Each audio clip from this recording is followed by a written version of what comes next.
भी नक्सल प्रभाव और बंदूक के साए में रहने वाला नारायणपुर का रेकावाया गांव अब सुशासन एक्सप्रेस से जुड़ गया है। 5 दशकों बाद यहां सड़कें, प्रशासन और योजनाओं की पहुंच बनी है, जिससे ग्रामीणों में उत्साह और भरोसा और ज्यादा बढ़ गया। रेकावाया गांव में अब विकास की नई रोशनी पहुंचने लगी है। क्या है पूरे मामले, इस रिपोर्ट में आपको विस्तार से बताते हैं।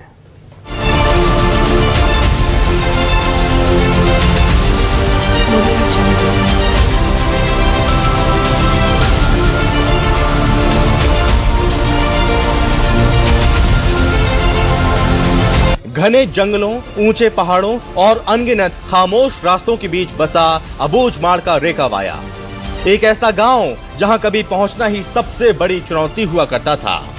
नारायणपुर जिला मुख्यालय से लगभग 150 किलोमीटर दूर स्थित इस गांव तक पहुंचने के लिए न सिर्फ दुर्गम रास्तों से गुजरना पड़ता था, बल्कि 2 जिलों की सीमाओं को पार कर जाना पड़ता था। रेकावाया के ग्रामीणों के लिए जीवन किसी संघर्ष से कम नहीं था।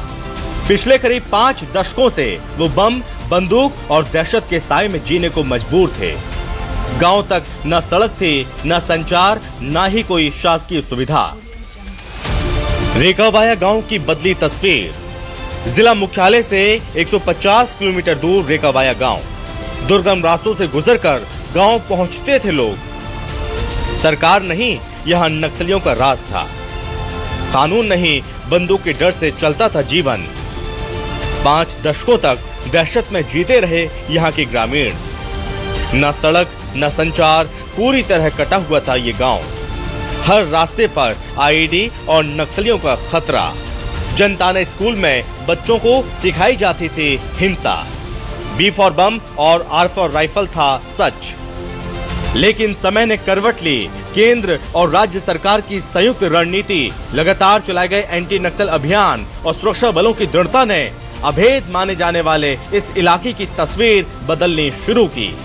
केंद्रीय गृह मंत्री अमित शाह के नक्सलवाद के खात्मे के संकल्प के बाद अभियान और तेज हुए।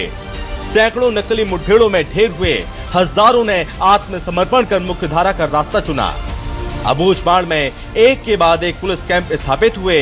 सुरक्षा का दायरा मजबूत होता गया और इसी के साथ वो दिन भी आया जब पहली बार रेकावाया तक सड़क पहुंची। नारायणपुर कलेक्टर नम्रता जैन रेकावाया पहुंची। ग्रामीणों से बातचीत में जो सच्चाई सामने आई, उसने वर्षों की उपेक्षा को उजागर कर दिया। गांव के अधिकांश लोगों के पास आधार कार्ड, जन्म प्रमाण पत्र जैसे बुनियादी दस्तावेज तक नहीं थे। शासन की योजनाओं के हकदार होते हुए भी कागजों में अस्तित्वहीन बने हुए थे। लेकिन अब हालात बदल चुके हैं। लोग खुलकर सामने आ रहे हैं, अपनी पहचान बना रहे हैं और शासन की योजनाओं का लाभ उठा रहे हैं। अबूझमाड़ के अंदरूनी क्षेत्रों में हमने 10 बंद पड़े स्कूलों को ओपन किया। करीबन 23 से ज़्यादा स्कूल नए खोले गए, जिनमें 700 से अधिक बच्चों का दाखिला हुआ है। आंगनवाड़ी की अगर बात करें तो 42 से अधिक आंगनवाड़ी खोली गई, जिनमें 1000 से अधिक हितग्राहियों को हॉट कुक्ड मील मिल रहा है, बच्चों को टेक होम रेशन मिल रहा है, गर्भवती माताओं का वहाँ पे उस ठीक तरीके से उनको भोजन मिल रहा है। और साथ ही साथ अगर कनेक्टिविटी की बात करें तो सड़क कनेक्टिविटी, मोबाइल कनेक्टिविटी, सभी तरीके की कनेक्टिविटी पे कार्य जारी है। आवासीय उनका वहाँ पे शुभारंभ किया और हमारी पूरी टीम का ये प्रयास था कि वहाँ के जितने भी बच्चे हैं वो सब आश्रम में उनका दाखिला हो जाए और उन सब की पढ़ाई बेहतर तरीके से हो सके। शासन प्रशासन की मंशा अनुरूप यही हमारा प्रयास है कि लोगों पे हमारा भरोसा बढ़ सके और हम उनको आवश्यक सुविधाएं प्रदान कर सकें। ग्रामीण विष्णु राम पोयाम कहते हैं कि पुलिस कैंप खुलने के बाद ग्रामीण काफी खुश हैं। गांव में ही आवश्यक दस्तावेज, Aadhaar card, ration card, Ayushman card इत्यादि बनते जा रहे हैं। मतलब अभी तो ये जन्म प्रमाण पत्र, आधार कार्ड, बैंक खाता और स्मार्ट कार्ड पहले बनाने के लिए ओरछा जाना है, नारायणपुर जाना है, इधर बैरंगढ़ जाना है, दूर दूर तकलीफ होता था पहले मतलब गांव वालों को, वासी वालों को, गांववासी लोगों को। अभी बहुत अच्छा हो गया कि पुलिस कैंप खुल गया तो वही गांव में अभी बन रहे हैं। यहाँ के शिविर लगा रहे हैं। यहाँ जो भी मतलब ये पूरा खाता बनते हैं, आधार कार्ड बनते हैं, अपडेट भी होते हैं, पासबुक बनते हैं, आयुष्मान कार्ड बन रहे हैं। वही गाँव में शिविर लगा रहे हैं। कैंप खुलने के बाद पहले और अभी का अंतर बोले तो अभी तो बहुत पहले से बहुत ज़्यादा मतलब कि अच्छा सुविधा ये पहुंचने लगे हैं। जैसे जैसे अब नज़दीक कैंप आते जा रहा है, रोड आते जा रहा है, उसके हिसाब से सुविधाएं आते जा रहे हैं। पहले तो हम लोग को बहुत दिक्कतें होती थी, आधार अपडेट करना हो या फिर आधार न्यू बनाना हो या राशन कार्ड या फिर चावल लेने जाना हो या अलग अलग डॉक्यूमेंट्स बनाने के लिए हमको कम से कम 10 से 20 किलोमीटर पैदल चल कर जाना पड़ता था। रेकाबाया गांव में एक आत्मसमर्पित नक्सली पन्नालाल ओयाम का बचपन कैसा बीता, उन्हें किन परेशानियों का सामना करना पड़ा। पन्नालाल ने बताया कि मुख्यधारा में लौटने के बाद उनके जीवन में सुधार आया है।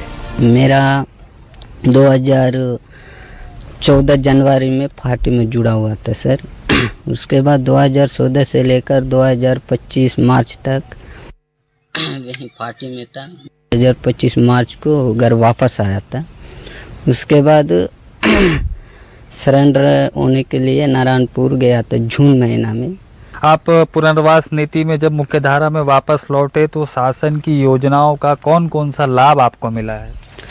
सर पहले तो उधर नक्सलियों मतलब वहाँ का जल जंगल ज़मीन बचाना है, तब यहाँ का सब संसाधन बच जाएगा करके हम लोग को पहले आकर्षित करके ले गए थे। तब उसी आदेश से वहाँ काम किए थे सर।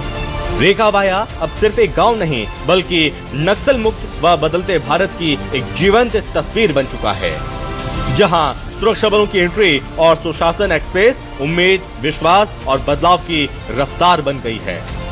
नारायणपुर से न्यूज़ 24 मध्य प्रदेश छत्तीसगढ़ के लिए रवि साहू की स्पेशल रिपोर्ट।